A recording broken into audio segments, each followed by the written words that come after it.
यो नित्यमच्युतपदाम्बुजयुग्मरुक्मव्यामोहतस्तदितराणि तृणाय मेने।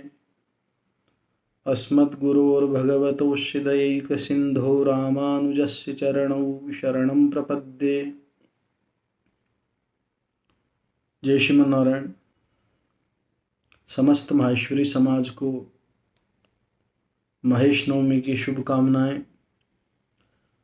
पिछले वर्ष की तरह इस बार भी ये महोत्सव आप लोग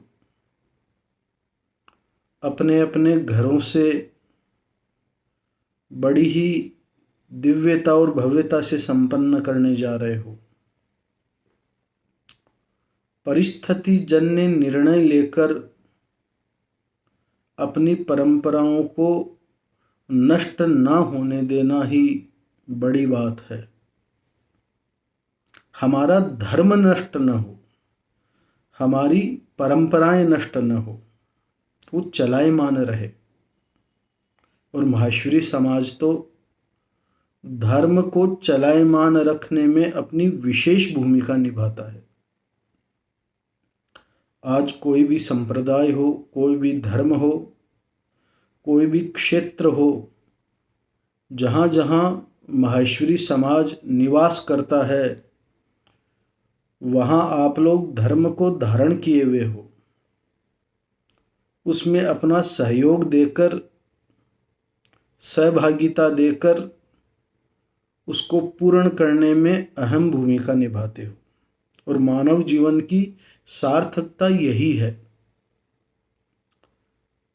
कभी आप लोग घनश्याम दास जी बिड़ला का पत्र जरूर पढ़ना, जो अपने पुत्र बसंत कुमार को उन्होंने एक बार 1934 के लगभग लिखा था कि मनुष्य जीवन बार बार नहीं मिलता, हम लोग तुम्हारे लिए द्रव्य छोड़कर जा रहे हैं। अगर तूने धन का दुरुपयोग किया, व्यसन किया, विलासिता में व्यतीत किया, तो तुम्हारा नाश होने से कोई नहीं बचा सकता, समूल नष्ट हो जाएगा। और ना ही इस धन पर तुम्हारा अधिकार है। जो विशेष बात कही कि इस धन पर तुम्हारा अधिकार नहीं है, न हमारा अधिकार था।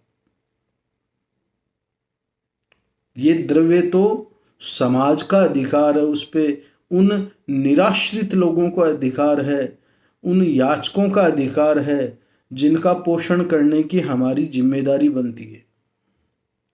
ये धन राष्ट्र का है, इसके उत्थान में हम, इसके कल्याण में हम सहयोग करें, धर्म में हम इस धन का सदुपयोग करें, तो हमारे धर्म की सार्थकता है बेटा। नहीं तो तुम्हारा मानव जीवन लेना ही धिक्कार है। इतनी बड़ी बात। उनके विचार कितने उत्कृष्ट थे। चेतावनी देके गए अपने पुत्र को। तो आप लोग वाणिज्य के द्वारा परिश्रम करके जो धन अर्जित कर रहे हो, और उत्पत्ति ही माहेश्वरी समाज की इसीलिए हुई।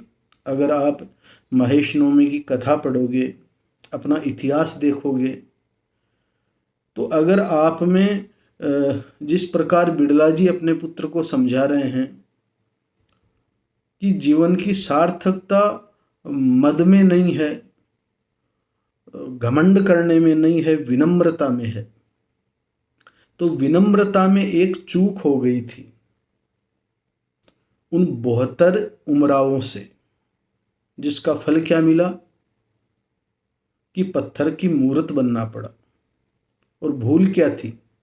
अपने शक्ति के कारण, अपने बल के कारण उनको इतना मद हो गया था कि उन्होंने ऋषियों को भी किसी न किसी प्रकार आहत किया। और ऋषियों का, संतों का श्राप भी वरदान होता है। और उन ऋषियों के द्वारा जो श्रापित थे, उनकी प्रेरणा से उनकी धर्म पत्नियों ने भगवान उमा महेश की साधना शुरू की, और उसके कारण आज माहेश्वरी समाज की उत्पत्ति हुई। भगवान शिव की कृपा से आप लोग आज फलीभूत हो रहे हो, ऐसा अनुभव आप लोग नित्य करते हो। और हमें भी जीवन में अनेक ऐसे सुअवसर मिलते हैं आगे बढ़ने के, जिनका हम अगर बुद्धिमानी से उपयोग करें, निराश ना हो कभी जीवन में, तो हमें सफल होने से कोई नहीं रोक सकता। और माहेश्वरी समाज का मूल मंत्र भी यही है। पुराने लोग कहते थे कि माहेश्वरी किसी की नौकरी नहीं करता, वो स्वयं दूसरों के प्रति पोषण का भाव रखता है। और वास्तविक माहेश्वरी तो वही है जो अपने नीचे कई लोगों को रोजगार दे। नहीं तो माहेश्वरी कला ना धिक्कार की बात है। जो दूसरों का पोषण का भाव रखें, दूसरों का पोषण करे, वही वास्तविक माहेश्वरी है। उसने ही अपने समाज के नाम को, कुल के नाम को चरितार्थ किया है।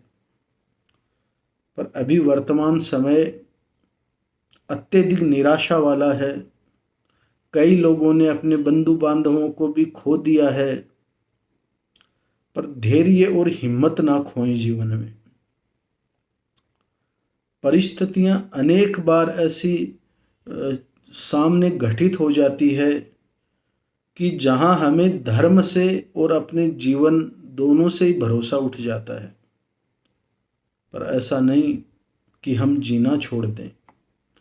कर्म की मूल प्रधानता का तो उपदेश माहेश्वरी समाज ही देता है कि व्यापार छोटा हो या बड़ा, बस कर्म करते जाओ।